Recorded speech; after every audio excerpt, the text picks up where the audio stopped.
Mesmo que o irmão fosse muito distraído, acho que ficava difícil não perceber que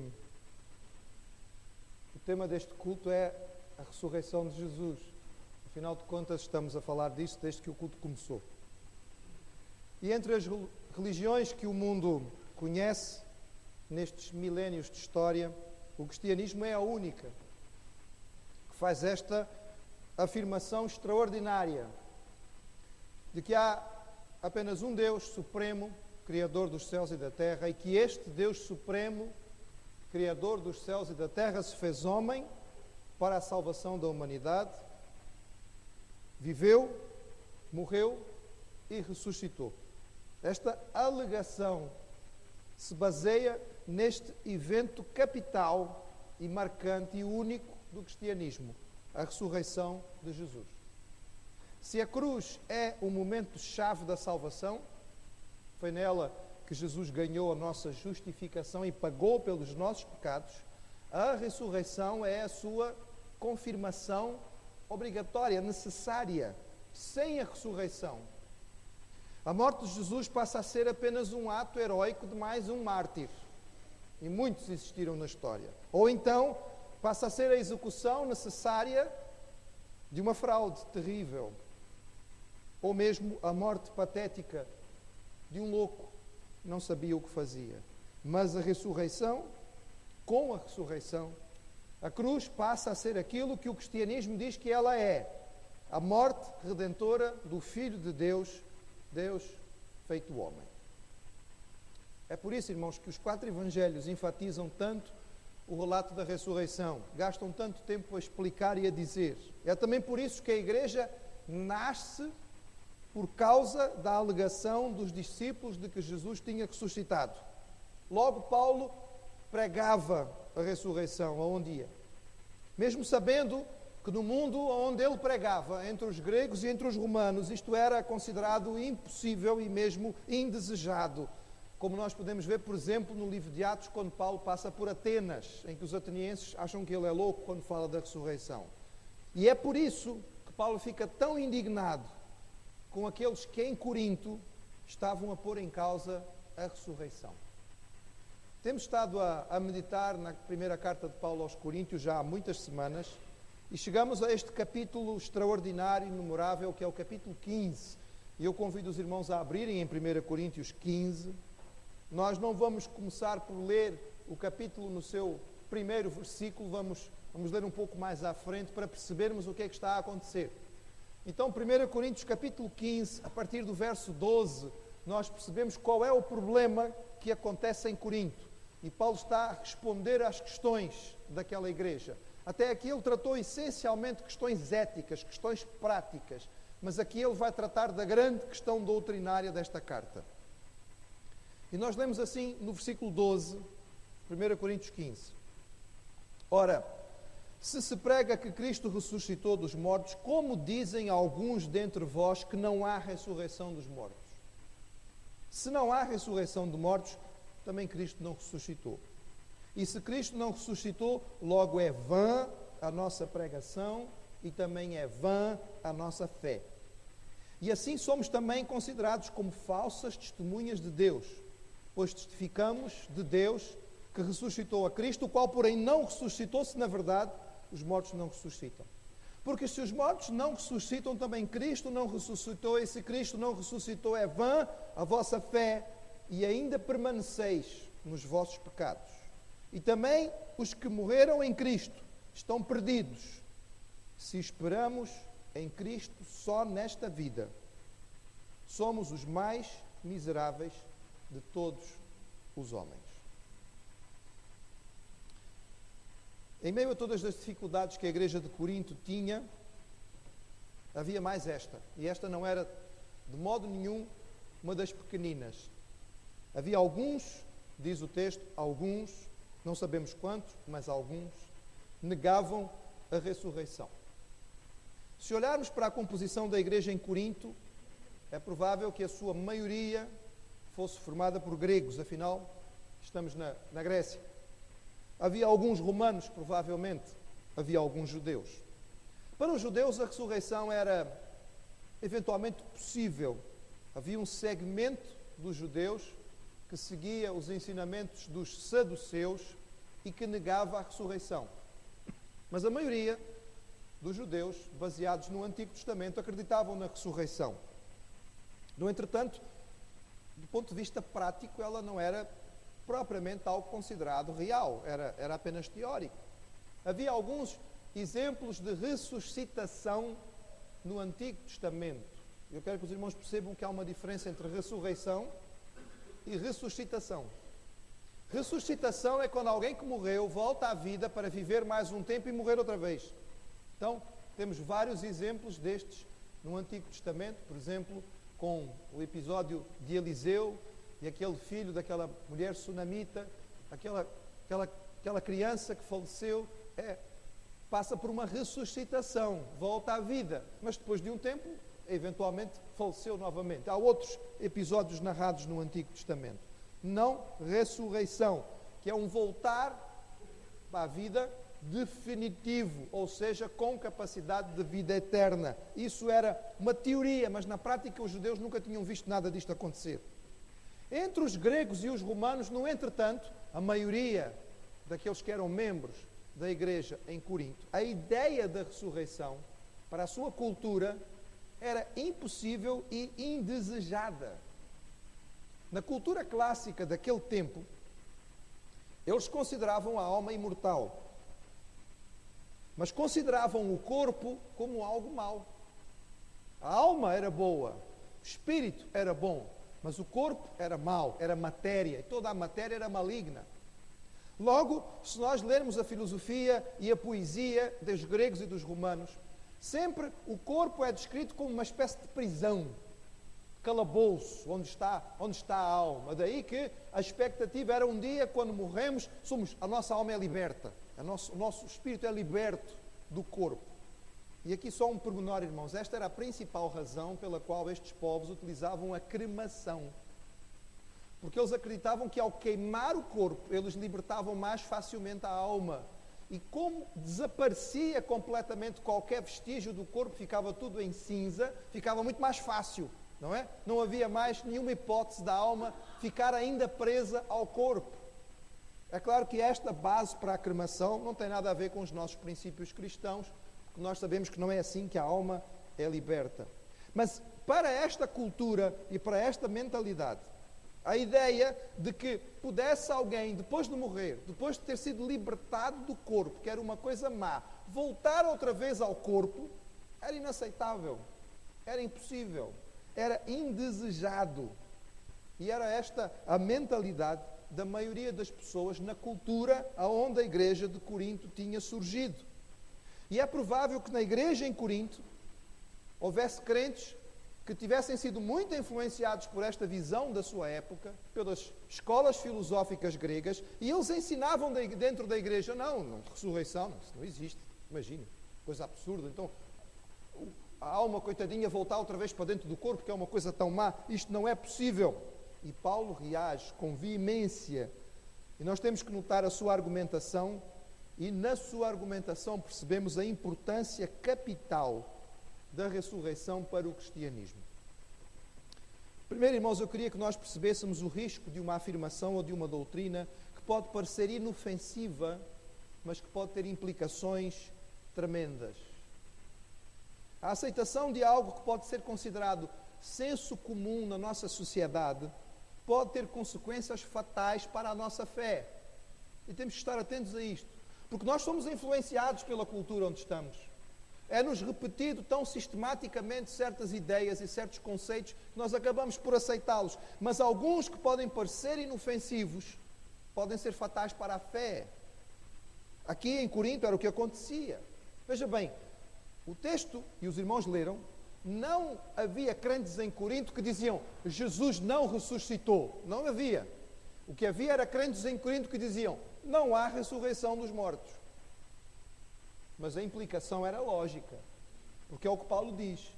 Então como é que alguns de vocês dizem que não há ressurreição dos mortos? Se não há ressurreição dos mortos, então Cristo também não ressuscitou. Vocês não pararam para pensar nas implicações daquilo que estão a aceitar? Ao condescender com um princípio comum na vossa cultura, vocês não perceberam que estão a abrir um buraco para aquilo que é a vossa fé. E nós precisamos estar atentos, irmãos. Porque por vezes estamos rodeados por pessoas, estamos rodeados por conceitos que são repetidos na nossa cultura, que são colocados à nossa frente por pessoas que teoricamente são doutores e mestres, e nós aceitamos, sem às vezes perceber que eles são fatais para a nossa fé. Deixe-me dar alguns exemplos só para os irmãos perceberem. Por exemplo, é comum hoje em dia pessoas que se apresentam simpáticas à fé, simpáticos, normalmente, gente que parece simpática ao cristianismo, diz assim, não, Jesus foi extraordinário, foi um grande mestre, excelentíssimo, talvez o maior que o mundo já conheceu. Foi um homem iluminado. Jesus foi um filósofo notório, nunca houve igual. Há um livro famoso por aí vendendo, Jesus o maior psicólogo de todos os tempos. São afirmações bonitas e aparentemente nós as ouvimos.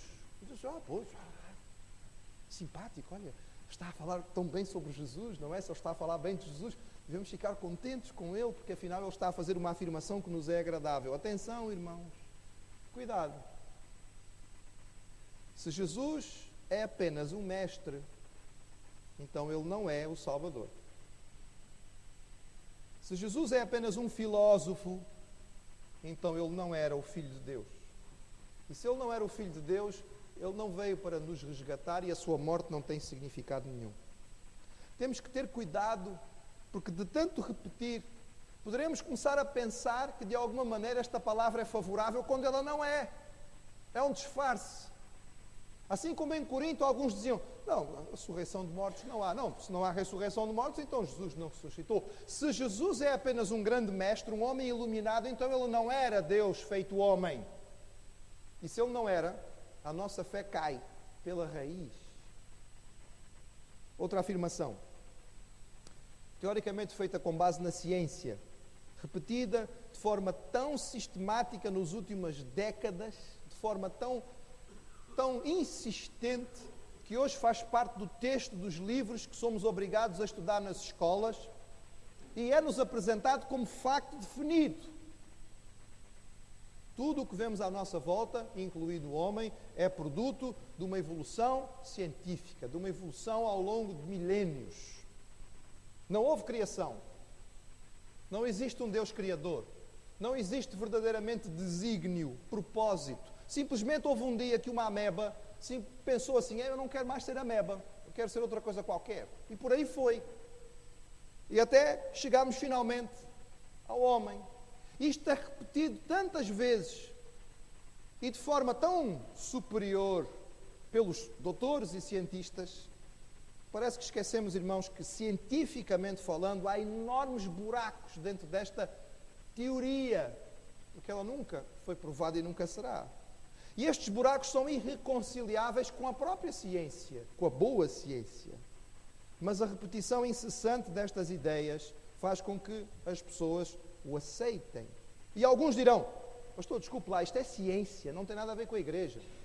O que a igreja tem a ver com isto? Não, cada um no seu cantinho. A ciência define estas coisas e vocês ficam com a parte religiosa, tratam da fé, são coisas diferentes, etc. e tal. A igreja não tem que se meter nestas coisas. Mas, meus irmãos, atenção.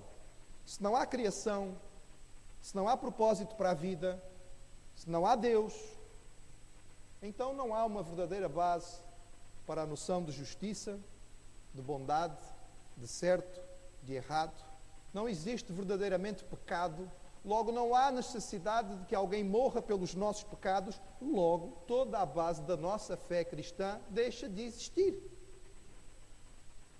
Somos apenas uns tolos que apresentam algum conforto para os necessitados.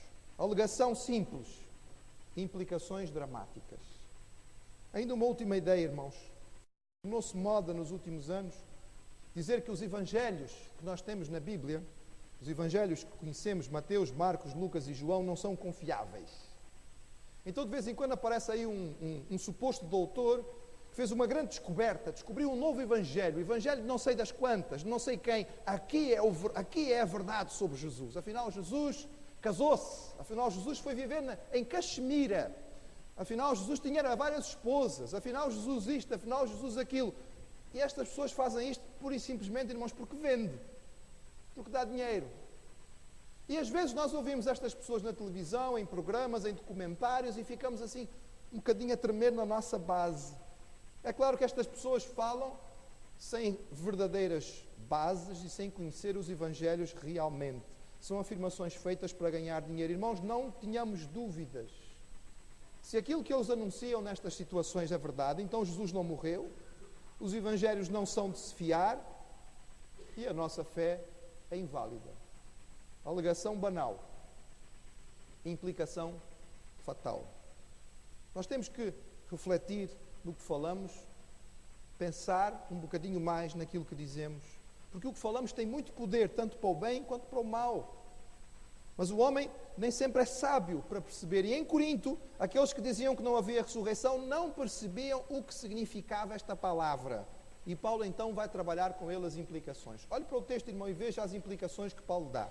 Primeiro, Paulo começa assim, ele diz: se não há ressurreição e Cristo não ressuscitou, logo é vã a nossa pregação e também é vã a nossa fé.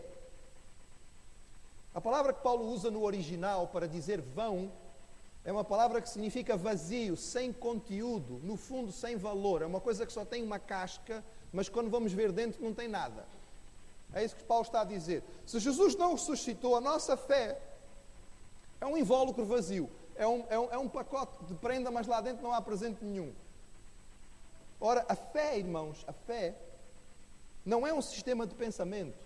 A fé não é um conteúdo religioso, não é um conjunto de doutrinas, apesar de que nós podemos pensar assim. A fé cristã, repetidamente na Bíblia, é-nos anunciada como uma relação. Um relacionamento pessoal. Deus é descrito biblicamente como uma pessoa e Ele quer ter uma relação conosco, nos criou para termos uma relação com Ele.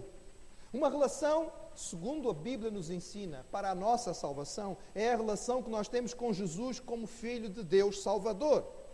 Mas se não há ressurreição, então Ele morreu e ficou morto. E como é que vamos ter um relacionamento com o morto? É o mesmo que temos com outros personagens da história, não é? Alguém pode dizer assim, eu tenho uma relação profunda com Napoleão. Gosto muito dele, gosto de ler as suas batalhas, como ele era um grande líder. Napoleão influencia profundamente a minha vida. E nós ouvimos isso e dizemos, ok, mas se alguém começar a dizer assim, todos os dias eu falo com Napoleão, e Napoleão orienta-me no meu dia-a-dia, vocês vão dizer o quê sobre essa pessoa? Eu conheço um bom psiquiatra. Não é? É bom, eu conheço um bom psiquiatra, você está a precisar urgentemente. Mas irmãos, é isso que nós falamos sobre Jesus. Porque a fé cristã é uma relação com Ele. E se Ele não ressuscitou, como é que podemos ter esta relação com alguém que está morto? Não, irmãos, isto é gravíssimo. Nós precisamos pensar nisto. Quando alegamos que temos uma relação com Cristo, que é o conteúdo da nossa fé cristã, o alegamos porque nós temos uma relação com Cristo vivo. Porque Ele ressuscitou verdadeiramente. E por isso nós podemos ter uma relação com Ele. E a pregação cristã, irmãos? A pregação cristã é o quê? Em última análise, nós podemos e devemos responder como o apóstolo Paulo: eu só quero pregar a Cristo. A pregação cristã, irmãos, é Jesus. Nós não pregamos uma religião. Nós não pregamos um conjunto de cerimônias ou ritos, por mais bonitos que sejam. Nós não pregamos uma igreja com as suas regras, porque nenhuma igreja salva. Nós pregamos a pessoa de Jesus. Nós pregamos a maravilhosa vida do Cristo de Deus, vivo e presente. Mas se Ele não ressuscitou, logo, como Paulo diz, a nossa pregação, que é Jesus vivo, torna-se vazia. Perde toda a sua novidade. Se Jesus não ressuscitou, irmãos, a nossa pregação é igual à pregação muçulmana ou budista, que anuncia um mestre do passado, um profeta que veio, que disse uma série de coisas que ficaram escritas pelos seus discípulos, que um dia morreu e existe um sítio onde podemos ir lá ver, ele está enterrado. Se Jesus não ressuscitou, a nossa pregação é vazia. é igualzinha à dos outros, com poucas diferenças, mas de facto ressuscitou. E Paulo continua e ele diz assim: se Jesus não ressuscitou, logo nós somos falsas testemunhas. É curioso, irmãos, a expressão que Paulo usa. A ideia que ele está a usar aqui é a ideia do perjúrio. As nossas advogadas poderão informar aos irmãos que isto é um crime, tem consequências complicadas. É quando alguém vai diante de um tribunal e afirma com toda a segurança, com toda a categoria, com toda a firmeza, faz uma afirmação, mas depois o tribunal vai verificar e não corresponde à verdade. É mentira. E quando a pessoa mente em tribunal, isto é algo extremamente grave. É curioso isto, irmãos, porque as pessoas mentem o tempo inteiro, mas quando mentem no dia a dia ninguém liga muito. Mas se mentir em tribunal fica mais complicado. Parece que o que é dito em tribunal vale mais. Mas nós estamos sempre perante o trono do Senhor, que é o verdadeiro juiz. E Paulo diz: se Jesus não ressuscitou, então nós somos considerados culpados de perjúrio. Porque nós estamos constantemente a anunciar um Cristo que está vivo. Mas se não há ressurreição, Jesus não ressuscitou, e se Ele não ressuscitou, somos falsas testemunhas. Estamos a afirmar uma coisa que afinal não tem base nem conteúdo. Mas ainda fica pior, irmãos, fica pior. Paulo diz assim: se Cristo não ressuscitou, é vã a vossa fé e ainda permaneceis nos vossos pecados. Esta afirmação pode trazer alguma dificuldade. E hoje, ao longo do dia, eu desafiei alguns irmãos a pensarem nisto. Não sei até que ponto os irmãos pensaram e conseguiram chegar a uma conclusão ou a uma resposta. Porque a nossa conclusão óbvia é que nós fomos salvos pela cruz. Afinal, foi na cruz que Jesus pagou os nossos pecados.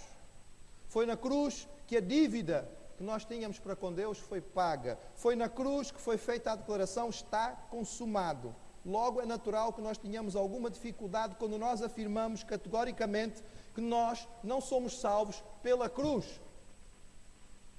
Pastor, heresia. Vamos tomar nota do dia e da hora em que o pastor falou. Calma, meu irmão. Deixa o pastor explicar, olhe para a palavra de Deus e a gente já chega lá. Paulo está a dizer que se não há ressurreição, nós continuamos nos nossos pecados. Estaria Paulo a desvalorizar a cruz? Paulo, que afirmou categoricamente que ele só queria saber de Cristo e de Cristo crucificado, estaria ele a tirar o valor da cruz? Certamente que não, irmãos. Vamos entender isto. O ponto é muito simples. É muito simples. Nós não somos salvos pela cruz, porque a cruz é um objeto, irmãos. E nenhum objeto pode salvar ninguém. Nós somos salvos por Jesus, não pela cruz. É claro que somos salvos por aquilo que Jesus fez na cruz. Mas o que Jesus fez na cruz só tem valor se Ele for o Salvador. E Ele só pode ser o Salvador se Ele era realmente Deus feito homem. E como é que nós sabemos que Ele era realmente Deus feito homem? Pelas maravilhas que Ele fez ao longo da sua vida. Fez muitas, irmãos, mas houve outros homens que fizeram. Elias orou e veio fogo do céu. Moisés intercedeu e o mar vermelho se abriu. Mas Jesus anunciou ao longo da sua vida: eu vou a Jerusalém, vou ser entregue nas mãos dos principais sacerdotes, eu vou ser morto por eles e no terceiro dia eu vou ressuscitar. E no terceiro dia eu vou ressuscitar. E ele repetiu. E o que é que aconteceu no terceiro dia? Ele ressuscitou. E os discípulos estavam à espera, certo? Todos cheios de expectativa, foram com bandeirinhas e faixas para junto da sepultura à espera que Jesus levantasse, certo? Não, irmãos, eles não esperavam a ressurreição, eles não criam na ressurreição, eles não acreditavam na ressurreição, eles fugiram, estavam escondidos. Quando vieram dizer a eles: Jesus ressuscitou, eles fizeram o quê? Estas mulheres, bem que a gente disse a vocês têm que dormir. Vocês não dormem desde que Jesus foi crucificado e isto já está a dar a volta ao vosso miolo, já estão a ter alucinações. E eles correram até o local da sepultura, tiveram que ir lá dentro ver, e mesmo quando 10 apóstolos disseram a Tomé: Jesus ressuscitou e veio entre nós, Tomé disse assim: as mulheres eu ainda percebo, mas vocês, sinceramente, quer dizer, eu saio um bocadinho e já fica tudo maluco aqui dentro. Vocês têm que apanhar um bocado de ar, abram as janelas, eu não acredito nestas coisas, assim. Eu até posso aceitar, mas eu tenho que ver. pôr a mãozinha lá, que é para ter certeza. Irmãos, eles não estavam à espera. No entretanto, irmãos, a verdade é que Jesus ressuscitou. E porquê é que nós dizemos que não somos salvos pela cruz? Porque nós somos salvos pela pessoa de Jesus. E nós temos a certeza de que Jesus é o Salvador. Ele nos dá a prova de que Ele é o Filho de Deus, o Senhor da vida, porque Ele ressuscitou.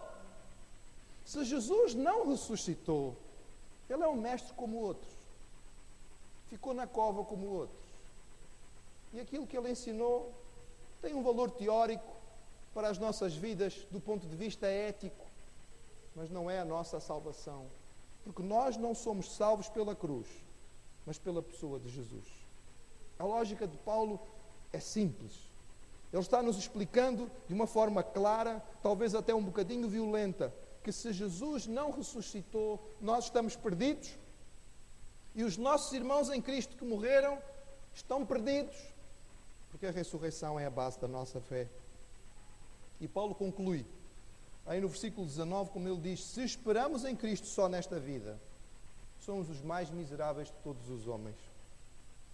Se não há ressurreição, Paulo conclui, então a nossa esperança de glória não existe. Se Jesus não ressuscitou, então Ele não é o Filho de Deus. E se não houve salvação na cruz, estamos perdidos e a nossa expectativa de glória com Deus é vazia. O que significa que nós abrimos mão de uma porção de coisas nesta vida sem razão. O que significa que nós aceitamos que esta vida é uma vida de sofrimento e de dor. No mundo tereis aflições, mas não temos a expectativa de vencer o mundo. O que significa que nós deixamos de aproveitar alguma glória que o mundo possa dar para ter a glória de Deus, mas nós não vamos obtê-la, porque se Jesus não ressuscitou, nós tomamos a nossa cruz para quê? Perdemos a nossa vida para quê? Se não há ressurreição e Jesus é apenas um mártir, a nossa fé é vazia. O nosso pecado permanece. A nossa esperança de glória é apenas um mito tolo. Mas verdadeiramente Cristo ressuscitou. Comentando este trecho, o pastor William Barclay, pregador anglicano, escreveu que a ressurreição é essencial para o cristianismo e para a humanidade. Porque nela nós temos a confirmação de que a verdade é mais forte que a mentira. A verdade da vida de Jesus foi mais forte do que a mentira dos religiosos que o condenaram. A ressurreição nos dá a certeza de que o bem é mais forte do que o mal, porque Jesus viveu fazendo o bem e Ele foi crucificado por causa do bem que fazia também, mas porque Ele venceu a morte, sabemos que o bem é mais forte que o mal. Sabemos que o amor é mais poderoso que o ódio, porque toda a vida de Cristo foi uma grande e permanente demonstração de amor. E tendo sido morto pelo ódio e pela inveja daqueles que o crucificaram, Ele ressuscitou, para que nós saibamos que o amor é mais forte que o ódio. A vida é mais forte que a morte. Porque o Senhor da vida não pôde ser contido na sepultura. Irmãos, nós temos que compreender a importância que a ressurreição tem para a nossa fé. Temos que louvar a Deus pela certeza que nós temos da ressurreição.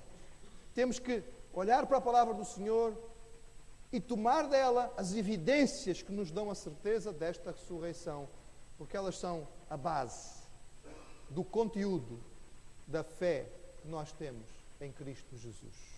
E quais são as evidências? Próximo domingo, se o irmão desejar, nós vamos continuar a meditar em 1 Coríntios 15. E vamos olhar para as evidências que Paulo nos dá da ressurreição.